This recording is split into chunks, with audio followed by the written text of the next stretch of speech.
Beberapa hari terakhir, muncul satu tuduhan serius.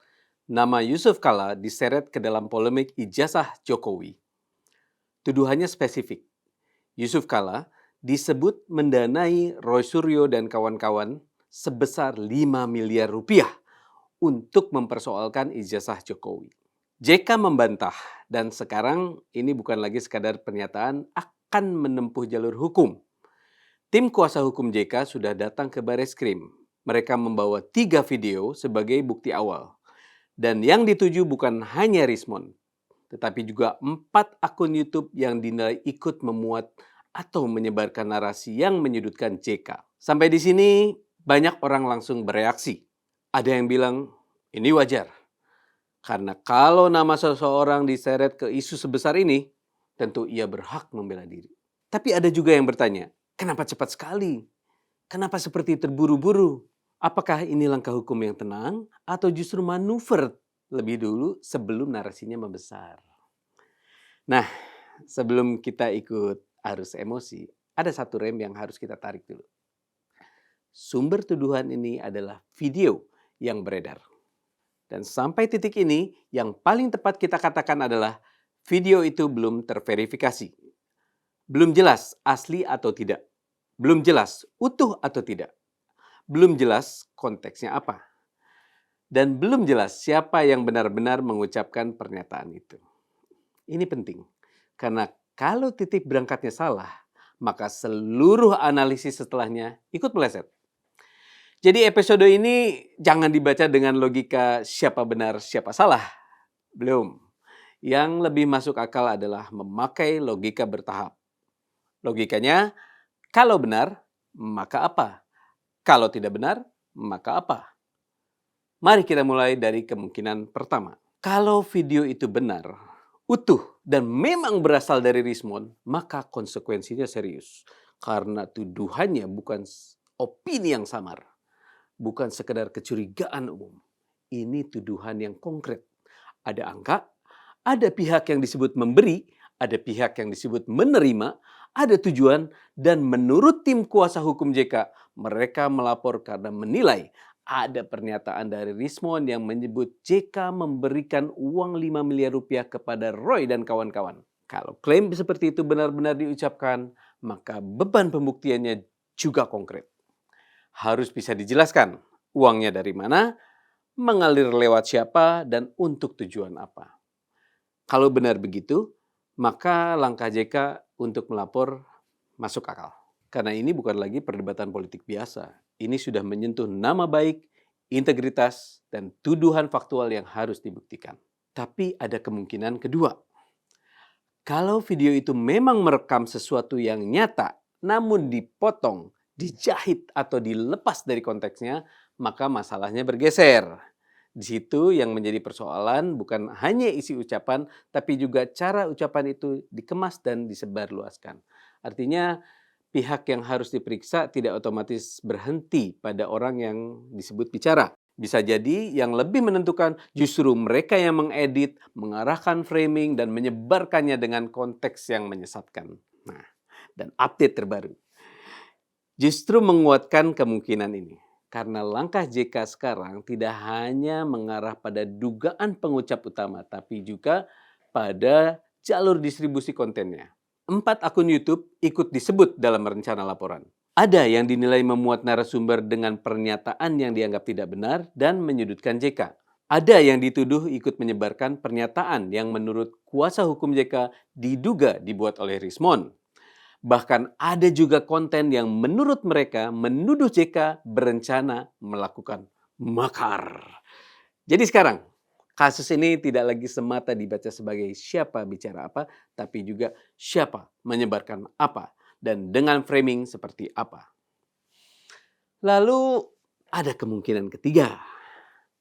Kalau video itu tidak autentik atau merupakan olahan sintetis, termasuk AI, maka kasusnya berubah total. Ini bukan lagi soal Rismon menuduh JK, tidak sesederhana itu. Ini menjadi soal siapa yang menciptakan realitas palsu, lalu mendorongnya menjadi konsumsi publik. Dan ini lebih berbahaya. Karena publik bukan hanya disodori tuduhan, publik disodori sesuatu yang tampak seperti fakta.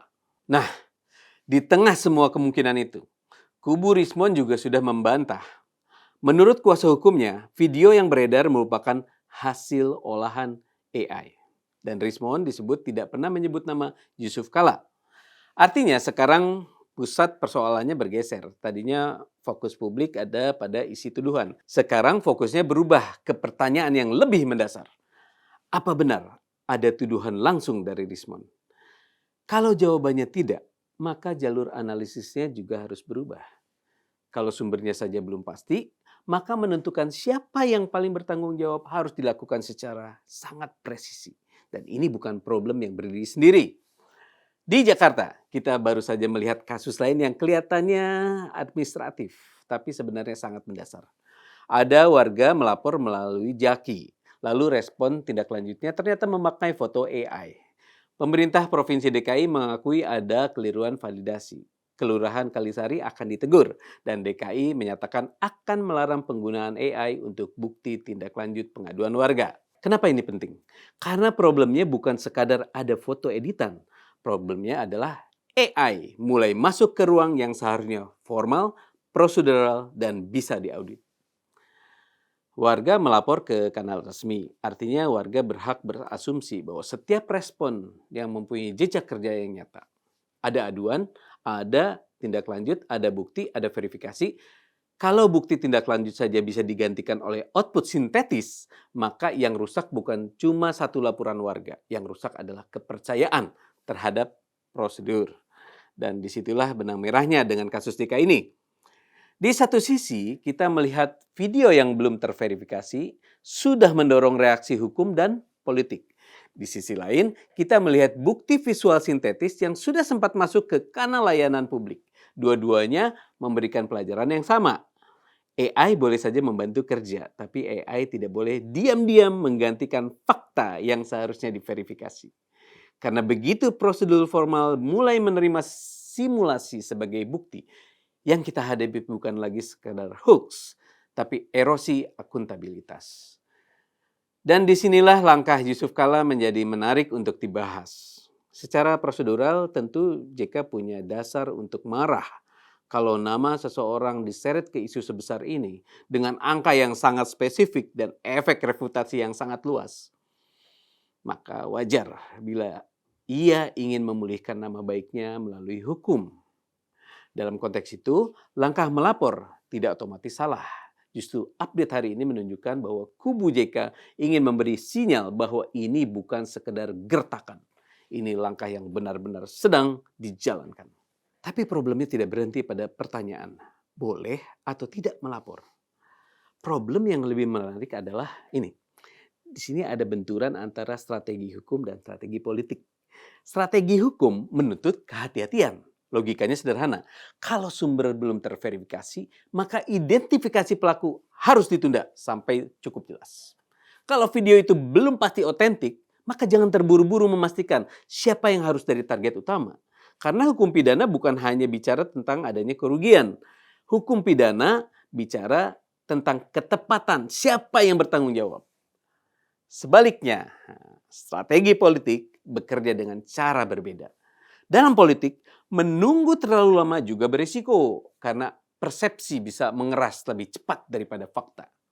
Begitu nama seseorang dikaitkan dengan tuduhan tertentu, publik tidak selalu menunggu verifikasi. Mereka cukup melihat pengulangan dan pengulangan itu perlahan berubah menjadi semacam kebenaran sosial.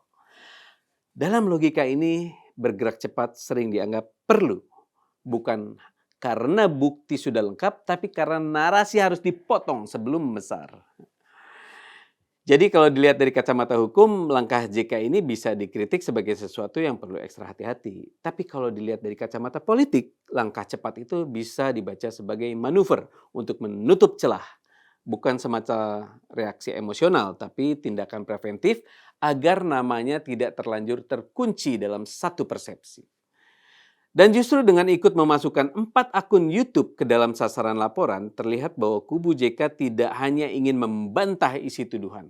Mereka juga tampak ingin memutus rantai penyebar narasi. Dan justru kalau kita membaca rekam jejak JK, pendekatan kedua ini terasa lebih relevan.